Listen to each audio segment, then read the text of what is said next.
రోజు మా నాన్నమ్మ పపాయ తెచ్చింది ఫ్రెష్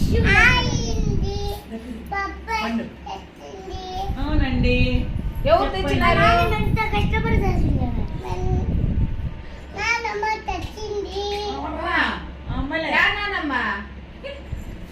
ముందు మాన్నాయమ్మా సన్నద్ద చేతికి ఎవరికి పట్టుకోండి. తీసుకో.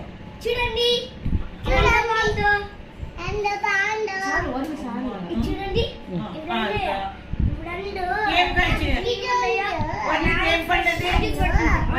ఏం పండు చెప్పు. ఇది ఇంగ్లీష్ లో అంటారంట పపాయ. పపాయ అంటారు దీన్ని ఇంగ్లీష్ లో. అచ్చ తెలుగు చెప్పు నా నేను. పరింగి పండు.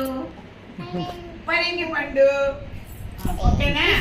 మా నాన్నమ్మ ఈసారించి మా నాన్నమ్మ వాటర్ మిలన్ చేస్తారు పెద్దది. అమ్మ ఓకే.